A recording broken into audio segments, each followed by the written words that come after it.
அது ஏன் ஃபைனல்னாலே நரேந்திர மோடி ஸ்டேடியம்ல தான் நடத்தணும், மற்ற மாநிலங்கள்ல நடத்தக்கூடாதா, நாங்கள்லாம் ரசிகர்கள் இல்லையா அப்படின்னு சொல்றாங்க. இதுக்கு பின்னாடி அரசியலை தாண்டி இன்னொரு சர்ச்சை கிளம்பி இருக்கு. அதாவது குஜராத்தோட பெருமைகளை காட்டி 1,00,000 பேரை கூட்டி அந்த விழா நடந்துச்சு. அதற்கு பிறகுதான் ஒரு சர்ச்சை வந்தது. 2023 உலக கோப்பையில நம்ம இதுல இருக்க அரசியல் பத்தி பேசணும். ஆனா இதுக்கு பின்னாடி ஒரு மிகப்பெரிய பிசினஸ் இருக்கு. அதுதான் இந்த 2026 T20 கோப்பையை இந்தியா தான் வெல்லணும் அப்படின்னு ரொம்ப ஆர்வத்தோட எதிர்பார்ப்பா இருக்காங்க. ஆனா இதெல்லாம் தாண்டி ஒரே குரலா சோசியல் மீடியால என்ன தெரியுமா ஒலிக்குது? நாளைக்கு நடக்க போற T20 ஃபைனலுக்காக உலகமே காத்துட்டு இருக்கு. குறிப்பா இந்திய ரசிகர்கள் என்னன்னா 2023 உலக கோப்பையில நம்ம இங்க வச்சு தோத்துட்டோம், அதனால இந்த முறை ஜெயிச்சு காட்டணும் அப்படின்ற ஒரு எதிர்பார்ப்போட இருக்காங்க. இதையெல்லாம் தாண்டி இங்க அரசியலும் இருக்கதா செய்யுது. அது ஏன் ஃபைனல்னாலே நரேந்திர மோடி ஸ்டேடியம்ல தான் நடத்தணும், மற்ற மாநிலங்கள்ல நடத்தக்கூடாதா, நாங்கள்லாம் ரசிகர்கள் இல்லையா அப்படின்னு சொல்றாங்க. இதுக்கு பின்னாடி அரசியலை தாண்டி இன்னொரு சர்ச்சை கிளம்பி இருக்கு. அதாவது பிட்ச் ரிப்போர்ட். இந்திய அணிக்கு சாதகமா தான் பிட்சை தயார் பண்றாங்க அப்படின்ற ஒரு ரிப்போர்ட். இதுல பாத்தீங்கன்னா ஏற்கனவே கம்ப்ளைண்ட் வந்திருக்கு. சில அணிகள்லாம் போய் ICC கிட்ட கம்ப்ளைண்ட்டும் பண்ணிருக்காங்க. என்ன ஆக போது இந்த முறை மேட்ச்ல, எதை வைத்து வெற்றி தோல்வி இருக்க போகிறது, இதற்குள்ள அந்த ராசி அப்படிங்கிற ஒரு விஷயமும் இருக்கு. அது இந்த தடவை ஒர்க் அவுட் ஆகுமா, என்ன நடக்க போது வாங்க பார்க்கலாம். முதல்ல மொட்டேரா ஸ்டேடியம் இல்லனா சர்தார் வல்லபாய் பட்டேல் அப்படின்னு சொல்லப்பட்ட இந்த ஸ்டேடியம் மறுசீரமைப்பு செய்யப்பட்ட பிறகு அதுக்கு பிரதமர் பேரை வச்சுட்டாங்க. ஒரு நாள் மேட்ச் தொடங்குறதுக்கு கொஞ்சம் முன்னாடி 2021 பிப்ரவரி 24 அன்னைக்கு திடீர்னு இனிமே இது நரேந்திர மோடி ஸ்டேடியம் அப்படின்னு சொன்னாங்க. சொன்னது அமித்ஷா. எதிர்ப்பு வராம இருக்குமா? எதிர்கட்சிகள் எல்லாம் சேர்ந்து உயிரோட இருக்கிறவரோட பேரை எதுக்கு வைக்கணும், சர்தார் வல்லபாய் பட்டேல் பெயரே இருக்கட்டுமே அப்படின்னு குரல் எழுப்பினாங்க. இல்ல இது சர்தார் வல்லபாய் பட்டேல் என்க்ளேவ் அப்படின்னு தான் அழைக்கப்படும் அப்படின்னு சொல்லி பாஜக சமாளிச்சுட்டாங்க.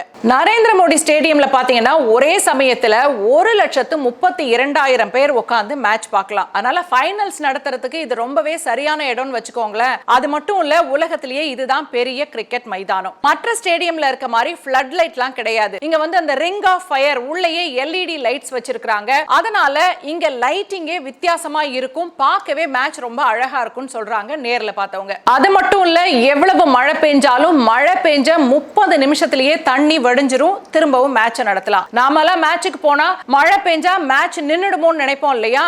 ஆனா மழை நின்ன பிறகு திரும்பவும் மேட்ச் நடத்துறதுக்கான வசதியும் இங்க இருக்கு. அது மட்டும் இல்ல, இங்க மொத்தம் 11 பிட்ச் இருக்கு. 5 black soil pitch, 6 red soil pitch. ஆனா விமர்சிக்கிறவங்க என்ன தெரியுமா சொல்றாங்க?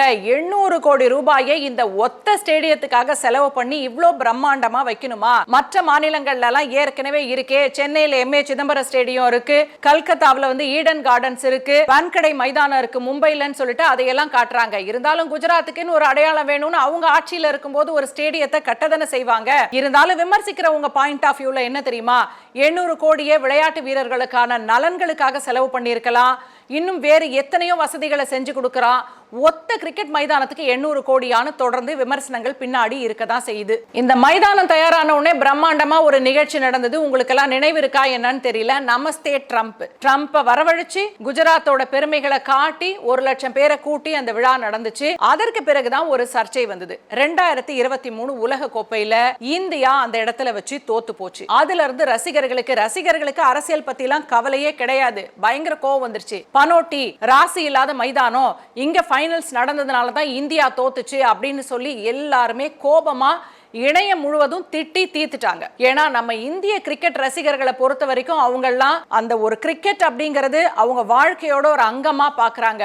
அதுதான் ஒரு முக்கியமான காரணம்னு வச்சுக்கலாமே. அதனால இந்த ஃபைனல்ஸை பொறுத்த வரைக்கும் மிகப்பெரிய எதிர்பார்ப்பு இருக்கு. இந்த T20 உலக கோப்பையை இந்தியா எப்படியாவது வாங்கணும்னு ரசிகர்கள் ஆவலா இருக்காங்க. அதுல முக்கிய பங்கு வகிக்க போறது பிட்ச். அந்த பிட்ச் சம்பந்தமா ஒரு சர்ச்சை எழுந்திருக்கு. இந்தியன் எக்ஸ்பிரஸ்ல வந்திருக்கக்கூடிய ஒரு செய்தி பாத்தீங்கன்னா, இந்திய அணிக்கு சாதகமா பிட்சை தயார் பண்ணியிருக்காங்க அப்படிங்கிறது. கடந்த காலங்களில் இது ஒரு புகாரா வந்திருக்கு. அது என்ன செய்தி, எப்படி இதை பாதிக்க போது வாங்க பார்க்கலாம். இந்தியன் எக்ஸ்பிரஸ்ல வெளியான அந்த செய்தியில ஒரு அதிர்ச்சியான உண்மை இருக்கு. பிட்ச் செலக்ஷன் பாலிடிக்ஸ் அப்படின்னு சொல்றாங்க. யாரு பிட்சை தேர்வு செய்யறாங்க? பொதுவா ICC கியூரேட்டர்கள் தான் பிட்சை மேற்பார்வை செய்யணும்.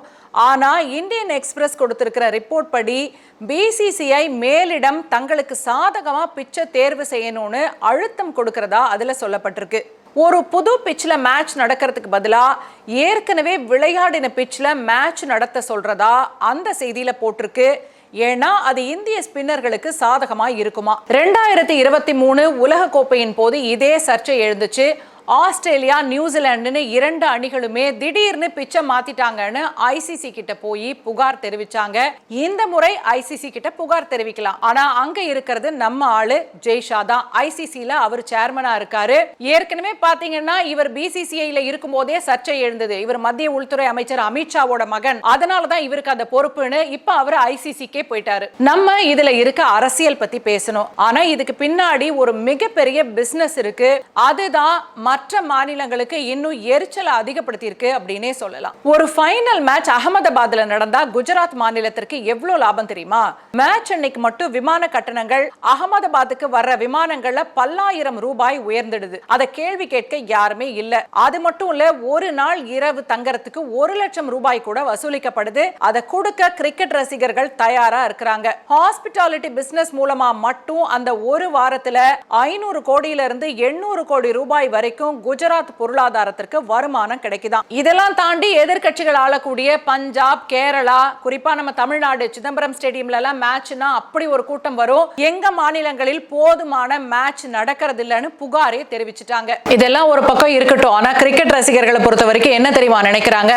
இந்த 2026 T20 கோப்பையை இந்தியா தான் வெல்லணும் அப்படின்னு ரொம்ப ஆர்வத்தோட எதிர்பார்ப்பா இருக்காங்க. ஆனா இதெல்லாம் தாண்டி ஒரே குரலா சோசியல் மீடியால என்ன தெரியுமா ஒலிக்குது? எங்களுக்கு ஒன்னும் நியூசிலாண்ட பார்த்தெல்லாம் பயம் இல்ல, நரேந்திர மோடி ஸ்டேடியம் பார்த்துதான் பயம் அப்படின்னு ரசிகர்கள் எல்லாம் நிறைய செய்திகளை பகிர்ந்துகிட்டு இருக்காங்க. ஏற்கனவே நான் குறிப்பிட்ட இல்லையா, பனோட்டி அதிர்ஷ்டம் இல்லாத இடம்னு, அதை இந்த மேட்ச்ல முறியடிச்சு காட்டுறாங்களா நம்ம இந்திய வீரர்கள்னு பார்க்கலாம். எதுவா இருந்தாலும் கிரிக்கெட் அப்படின்றது நம்முடைய அடையாளமா மாறி ரொம்ப காலம் ஆகுது. அதனால இதுல அரசியலுக்கு அப்பாற்பட்டு வேறு எந்த மூட நம்பிக்கைகளுக்கும் அப்பாற்பட்டு ஒரு உற்சாகமா மேட்சை பார்த்து அந்த ஒரு நாள் அப்படின்றது நல்ல டைம் பாஸா இருக்கணும் அப்படிங்கிறது தான் நம்ம பார்க்கலாம். உங்களுடைய கருத்து என்ன? நீங்க என்ன நினைக்கிறீங்க ஃபைனல்ஸ் மேட்சை பத்தி? உங்களுடைய கருத்துக்களை கமெண்ட்ல பதிவு பண்ணுங்க.